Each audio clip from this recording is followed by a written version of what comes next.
Boa tarde, bom dia, boa noite pra você que tá me vendo. Olha quem voltou, eu mesma. Maior cara de pau, depois de sei lá quanto tempo sumida no YouTube, eu vou assim, né? Eu vou pincelando views, poucas views, porque eu não tenho constância. Isso acontece na vida, faz parte. Eu venho aqui hoje falar um assunto que eu falei nos meus stories e algumas pessoas pediram, ai, grava um vídeo sobre isso, nossa, isso é muito importante, nossa, vejo isso na minha igreja, nossa, eu já fui essa pessoa. E para compartilhar com vocês que eu também já fui essa pessoa. É o assunto sobre ativismo. O ativismo é muito complicado falar isso na igreja, dentro da igreja ou fora, enfim, qualquer situação, porque pode ser mal interpretado, pode ser um pré-julgamento e pode realmente rebater o sistema, né, da igreja, o sistema eclesiástico, o sistema da instituição mesmo.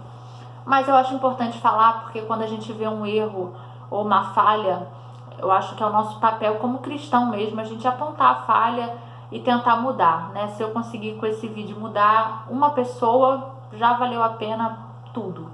Então, o ativismo, o que é o ativismo para você que não sabe? É quando você está dentro de uma igreja e você serve muito, serve voluntariamente, né? A maioria das igrejas do Brasil, acredito que são voluntárias, e você serve com os talentos que Deus te deu dentro do corpo. Mas o que tem de errado nisso? Cara, o errado não tem. É a maneira com que se faz e é o excesso disso, né? Quando eu me converti, eu me enfiei na igreja de uma forma que eu servi muito, muito, muito, muito. Servia na comunicação, então algumas coisas que precisavam de recursos eu dava. E assim, eu não critico quem faz isso. Eu fazia isso por amor e se voltasse lá atrás, se bobear, eu repetiria e faria de novo.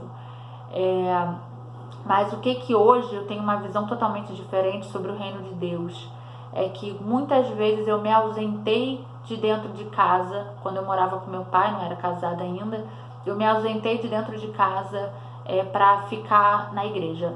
E é muito louco, porque na igreja eu orava pelo meu pai, e meu pai ficava, sei lá, sozinho vendo televisão enquanto eu estava orando por ele, enquanto eu podia realmente ser luz na vida dele, sabe? Eu acho que tudo na vida, como remédio, né? Se você toma muito remédio, vai fazer mal em algum momento. A gente precisa ter o discernimento do Espírito Santo.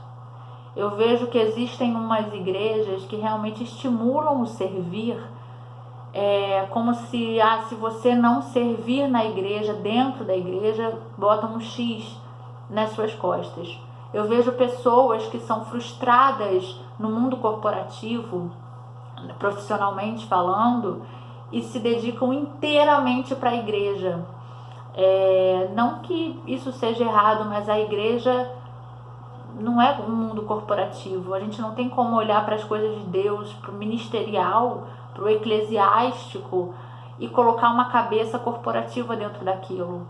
Então eu vejo pessoas que se matam de servir para daqui a um pouco ser reconhecido pelo homem, né, pelo pastor ou pela liderança, e galgar passos dentro da igreja, de se tornar um diácono, um presbítero, um bispo, sei lá o que, como é que funciona a sua igreja. E não funciona dessa forma. Eu vejo pessoas falando, porque quanto mais o seu nível, né, diácono, presbítero, não sei o que lá, mais unção. Isso é uma coisa que hoje eu não concordo, porque a tua unção vai de quanto você busca, quanto você se dedica, quanto você obedece. Eu vejo pessoas que estão tão no ativismo dentro da igreja que me dói o coração, de verdade. São pessoas que são jovens normalmente, que eu já ouvi coisas do tipo, mas ele é uma bênção, você acredita que ele trancou algumas matérias na faculdade para ir para a célula, para ir para o culto, né, do culto de dia de semana, porque ele não queria perder. Cara, ele tem que voltar os olhos para o estudo, para a faculdade, para ele ter um emprego bom, para ele realmente conseguir ser recompensado no mundo, né, de estudo, de profissionalização e conseguir ter um emprego maneiro. Eu vejo jovens que querem casar, mas se dedicam inteiramente à igreja, que é voluntário. Aí você pergunta, mas como você vai bancar a tua família? Como é que vai funcionar a dinâmica da sua casa? E o jovem não tem a resposta. Então são pessoas que não se instruem, não têm um embasamento profissional, não têm um embasamento de como funciona um casamento, uma vida de adulto, mas em compensação estão lá dedicadas ao reino de Deus, servindo cegamente aos homens, né, que estão ali, e que não tem uma responsabilidade em relação a isso. Isso é muito perigoso.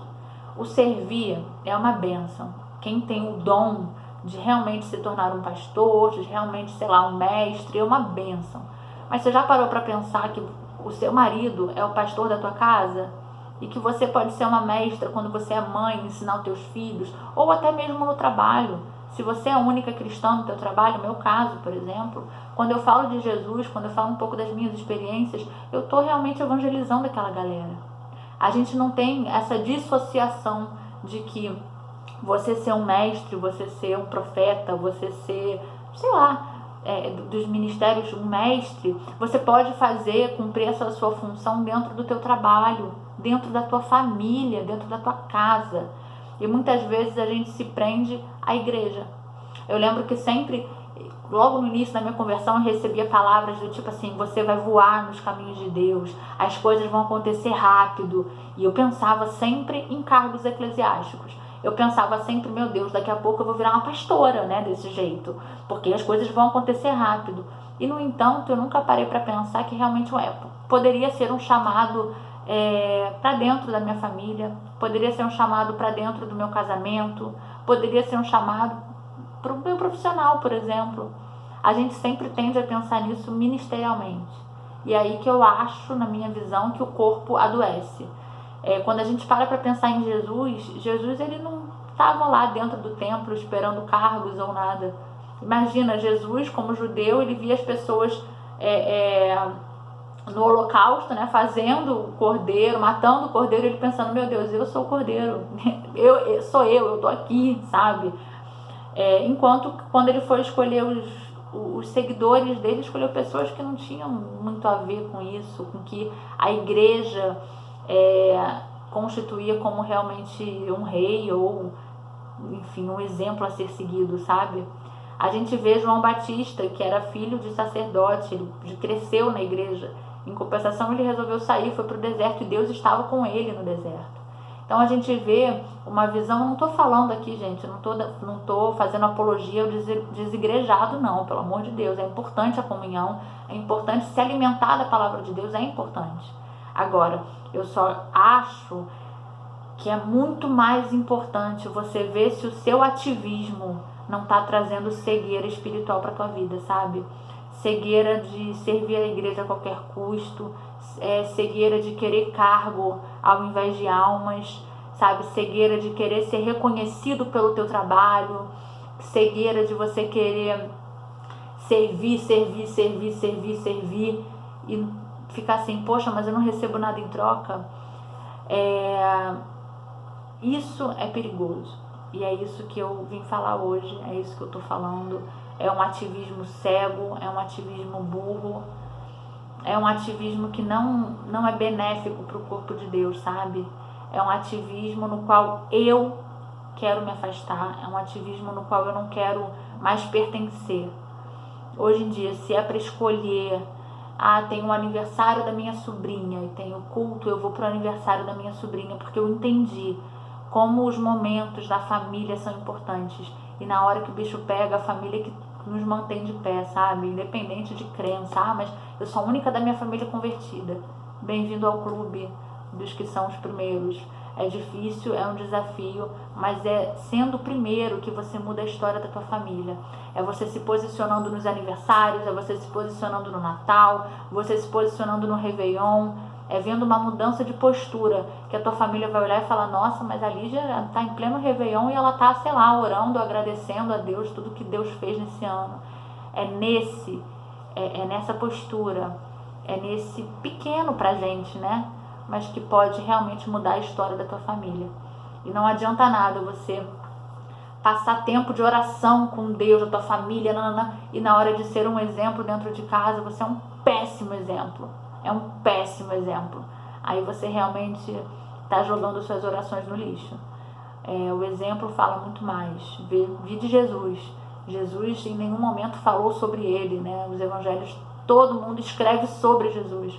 Então, ele foi um exemplo a ser seguido, e que a gente possa se espelhar em quem realmente é o cara, que é Jesus.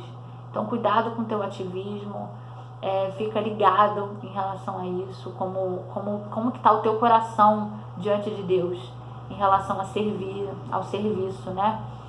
E é isso. Esse é o toque que eu tô aqui humildemente dando para a igreja, para você.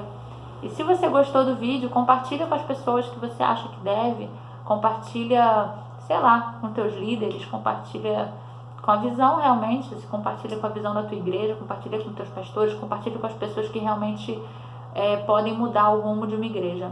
Pode fazer a igreja que está doente ficar uma igreja realmente sarada. Sarada fica engraçado, né? Mas uma igreja realmente firme nos caminhos certos e corretos do evangelho. É isso. Beijo, gente. Fiquem com Deus. Tchau.